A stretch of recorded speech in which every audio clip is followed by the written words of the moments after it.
ಬರಬೇಕಾದ್ರೆ ಸುದೀಪ್ ಸರ್ ಕೂಡ ಒಂದು ಮಾತು ಹೇಳಿದ್ರು, ಅನ್ಸಿದ್ದನ್ನ ನೇರವಾಗಿ ಹೇಳಲಿಲ್ಲ ನೀವು, ಅದಕ್ಕೆ ನೀವು ಇಷ್ಟು ಬೇಗ ಬಂದ್ಬಿಟ್ರಿ, ಅಂದರೆ ಬಂದ್ರಿ ನೀವು ಹೊರಗಡೆ ಅಂತ ಹೇಳಿದ್ರು. ಬಟ್ 14 ವಾರ 99 ದಿನಗಳ ಜರ್ನಿ ಅಂದರೆ ಸಾಮಾನ್ಯವಾದ ಜರ್ನಿ ಅಲ್ವೇ ಅಲ್ಲ.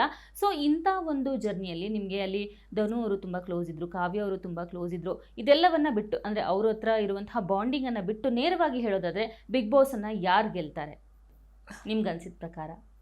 ನನಗೆ ಧನು ಅಥವಾ ಗಿಲ್ಲಿ ಗೆಲ್ಲಬೇಕು ಅಂತ ಅನ್ಸುತ್ತೆ. ಅವರಲ್ಲಿ ಒಬ್ರು ಗೆಲ್ತಾರೆ ಅಂತ ಅನ್ಸುತ್ತೆ ಹೊರಗೆ ಬಂದು. ಆ್ಯಂಡ್ ಓಕೆ, ಮತ್ತೆ ಅಲ್ಲಿ ಟಾಪ್ 5 ಅಲ್ಲಿ ಯಾರು ಬರ್ತಾರೆ? ಅದೇ ಆಲ್ರೆಡಿ 8 ಮೆಂಬರ್ಸ್ ಇದ್ದಾರೆ, ಟಾಪ್ 5 ಅಲ್ಲಿ ಯಾರು ಬರ್ತಾರೆ? ಗಿಲ್ಲಿ ಬರ್ತಾನೆ ಅನ್ಸುತ್ತೆ. ಧನು ಐ ಥಿಂಕ್ ಕ್ಯಾಪ್ಟನ್ಸಿ ಆಗಿರೋದ್ರಿಂದ ಅವನಿರ್ತಾನೆ ಅನ್ಸುತ್ತೆ. ಆ್ಯಂಡ್ ರಕ್ಷಿತಾ ಇರ್ತಾಳೆ ಅನ್ಸುತ್ತೆ. ಓಕೆ, ರಘು ಸರ್ ಕೂಡ ಇರ್ತಾರೆ ಅನ್ಸುತ್ತೆ. ಅದ್ರ ಜೊತೆಗೆ ಕಾವ್ಯ ಅವ್ರು ಇರ್ತಾರೆ ಅನ್ಸುತ್ತೆ, ಅಲ್ಲ ಅಶ್ವಿನಿ ಮೇಡಮ್ ಇರ್ತಾರೆ ಅನ್ಸುತ್ತೆ ಟಾಪ್ 5 ಅಲ್ಲಿ. I think I want Kavya ಅಲ್ಲಿರೋಕ್ಕೆ. ಬಟ್ ನನಗೆ ಬರಬೇಕಾದ್ರೆ ಅಂದರೆ ವೀಕೆಂಡ್ ಅಲ್ಲಿ ನೋಡಿ ಕಷ್ಟ ಇದೆಯೇನೋ ಇವಾಗ, ಯಾಕೆಂದರೆ ಫ್ಯಾಮಿಲಿ ವೀಕಲ್ಲಿ ಅವಳದೊಂದು ಮಿಸ್ಟೇಕ್ ಆಗಿರೋದ್ರಿಂದ ಅವಳು ಎಫರ್ಟ್ ಹಾಕಿರೋದೆಲ್ಲ ಎಲ್ಲೋ ಅದು ಕಮ್ಮಿ ಆಗುತ್ತೆ ಅಂತ ಫೀಲ್ ಆಗುತ್ತೆ. But I want Har top 5 ಅಲ್ಲಿ ಇರೋಕ್ಕೆ. ಬಟ್ ಅವಳಿಗೆ ಕಷ್ಟ ಇದೆ, ಪ್ರಾಬಬ್ಲಿ ಅಶ್ವಿನಿ ಮ್ಯಾಮ್ ಬರ್ತಾರೆ ಅನ್ಸುತ್ತೆ. ಓಕೆ, ಅಶ್ವಿನಿ ಮೇಡಮ್ ಜಗಳದ ಬಗ್ಗೆ ಮಾತಾಡೋದಾದರೆ, ನೀವು ಕೂಡ ಅಶ್ವಿನಿ ಮೇಡಮ್ ಜೊತೆ 1-2 ಸಲ ಮಾತುಕತೆ ಆಗಿತ್ತು, ರಿಷಾ ಗೌಡನ ಜೊತೆ ಜಗಳ ಆಗಿತ್ತು, ಬಹಳಷ್ಟು ಜಗಳಗಳು ಧ್ರುವಂತವ್ರ ಜೊತೆನೂ ಆಗಿತ್ತು. ಸೊ ಅಲ್ಲಿ ನಿಮ್ಗೆ ಏನು ಅನಿಸುತ್ತೆ, ಜಗಳಗಳು ಅಷ್ಟಕ್ಕಷ್ಟೇ ಒಂದು ಟಾಸ್ಕ್ಗೋಸ್ಕರ ಸೀಮಿತ ಅಂತ ಆಗುತ್ತಾ, ಅಥವಾ ಕ್ಯಾರಿ ಓವರ್ ಆಗತ್ತಾ?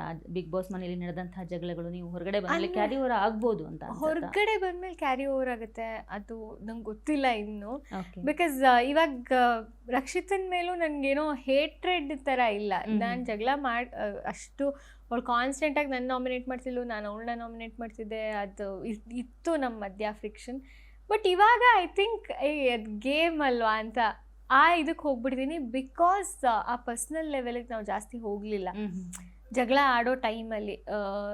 ಈವನ್ ಪರ್ಸ್ನಲ್ ಆಗಿ ಏನು ದ್ವೇಷ ಇರಲಿಲ್ಲ, ಪರ್ಸ್ನಲ್ ಆಗಿ ದ್ವೇಷ ಇರಲಿಲ್ಲ. ಆ ಜಗಳ ಇವಾಗ ಮನೇಲಿ ಜಗಳ ಆಡೋದು ಒಂದು ಆಲೂಗೆಡ್ಡೆನೇ ಶುರು ಆದ್ರೂ ಅದು ಪರ್ಸ್ನಲ್ ಆಗಿ ಹೋಗ್ಬಿಡುತ್ತೆ, ಒಬ್ರನ್ನೊಬ್ರು ಕೆಳಗಿಟ್ಟು ಮಾತಾಡೋ ಲೆವೆಲ್ಗೆ ಹೋಗ್ಬಿಡುತ್ತೆ. ಬಟ್ ಅದನ್ನು ನಾನು ಮಾಡಲಿಲ್ಲ, ನನ್ನ ಜೊತೆನೂ ಯಾರೂ ಅದನ್ನು ಆ ಥರ ಪರ್ಸ್ನಲ್ ಆಗಿ ಹರ್ಟ್ ಮಾಡಲಿಲ್ಲ ಅನಿಸುತ್ತೆ. ಸೊ ಮನೆಯಿಂದ ಹೊರಗಡೆ ಬಂದಮೇಲೆ ಐ ಡೋಂಟ್ ಥಿಂಕ್ ಇವ್ರ ಮುಖ ನೋಡೋಕ್ಕೆ ಇಷ್ಟ ಇಲ್ಲ, ಆಗೋದೇ ಇಲ್ಲ ಅಂತ ಅಂದರೆ ಯಾರೂ ಇಲ್ಲ ಅನಿಸುತ್ತೆ probably. Okay, last week Malu ಅವರು ಹೊರಗಡೆ ಬರ್ತಾರೆ, ನೀವು ಅಲ್ಲಿ ಸೇವ್ ಆಗಿ ಮನೆ ಒಳಗಡೆ ಉಳ್ಕೊತೀರಾ. ಹೊರಗಡೆ ಬಂದಂತಹ ಮಾಳು ಅವರು ಹೇಳ್ತಾರೆ, ಸ್ಪಂದನಾಗಿಂತ ನಾನು ಡಿಸರ್ವ್ ಇದ್ದೆ ಅಂತ ಡೈರೆಕ್ಟಾಗಿ ಸ್ಟೇಟ್ಮೆಂಟ್ ಕೊಡ್ತಾರೆ.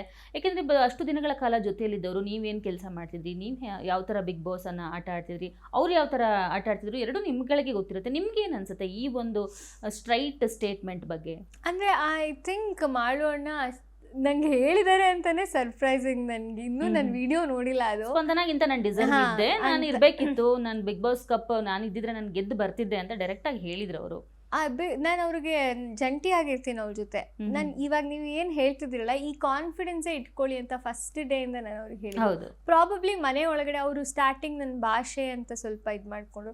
ನಾನು ಅವಾಗಲೂ ಅವ್ರಿಗೆ ಹೇಳ್ತೀನಿ, ಅಣ್ಣ ನಿಮ್ಮ ಭಾಷೆ ಅವ್ರಿಗೆ ಅರ್ಥ ಆಗ್ತಿಲ್ಲ ಅನ್ನೋ ಯೋಚನೆ ಮಾಡಬೇಡಿ, ನೀವು ಮಾತಾಡ್ತಿರೋದು ಕನ್ನಡನೇ, ಅವ್ರ ಕರ್ತವ್ಯ ಅವ್ರು ಅರ್ಥ ಮಾಡ್ಕೊಳಕ್ಕೆ, ನೀವು ಅದಕ್ಕೋಸ್ಕರ ಮಾತು ನಿಲ್ಲಿಸ್ಬೇಡಿ ಅಂತಲೇ ನಾನು ಫಸ್ಟ್ ವೀಕ್ಸಲ್ಲೇ ಹೇಳಿರ್ತೀನಿ.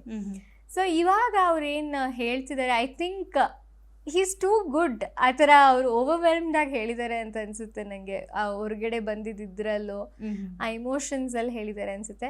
ಬಟ್ ಅಷ್ಟು ಕಾನ್ಫಿಡೆನ್ಸಲ್ಲಿ ಅವ್ರು ಹೇಳ್ತಿದ್ದಾರೆ ಅಂದರೆ, ಅಷ್ಟು ಕಾನ್ಫಿಡೆನ್ಸಲ್ಲಿ ಅವ್ರ ಮನೆಯಲ್ಲೇ ಒಳಗಡೆನೆ ಹೇಳಿದಿದ್ರೆ ಅದನ್ನು ಐ ಥಿಂಕ್ ಅವ್ರೆ ವಿನ್ ಆಗ್ತಿದ್ರು ಅನ್ಸುತ್ತೆ. ಬಿಕಾಸ್ ಅವ್ರಿಗೆ ಆ ಫ್ಯಾನ್ ಬೇಸು ಇತ್ತು ಆ್ಯಂಡ್ ಹಾರ್ಟ್ಲಿ ಅವ್ರು ತುಂಬ ಒಳ್ಳೆಯವರು ಕೂಡ.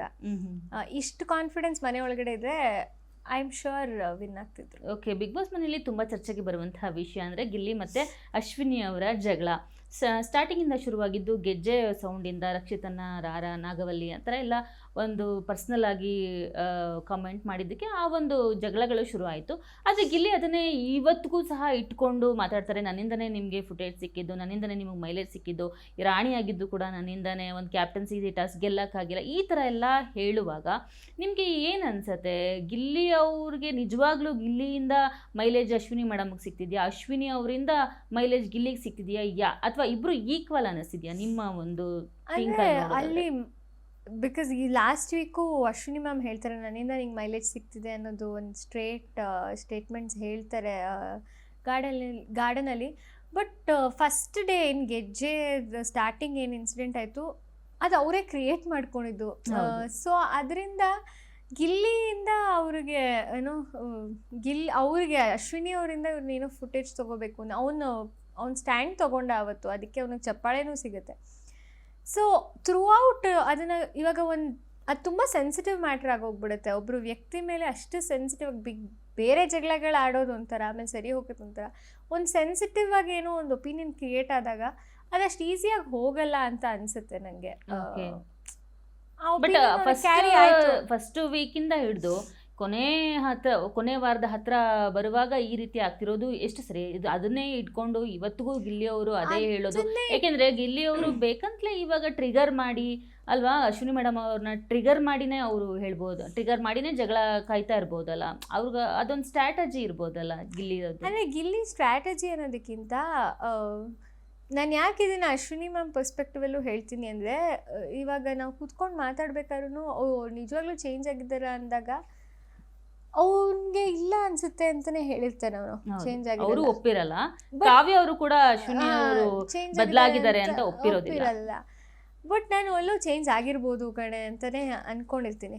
ಬಟ್ ಈ ವಾರ ಸ್ಪೆಷಲಿ ನನಗೂ ರಿಯಲೈಸ್ ಆಗುತ್ತೆ ಅವ್ರು ತುಂಬ ಫ್ಲಿಪ್ ಆಗ್ಬಿಟ್ರು. ಮತ್ತೆ ಹಂಗೆ ಆಗ್ಬಿಟ್ರು.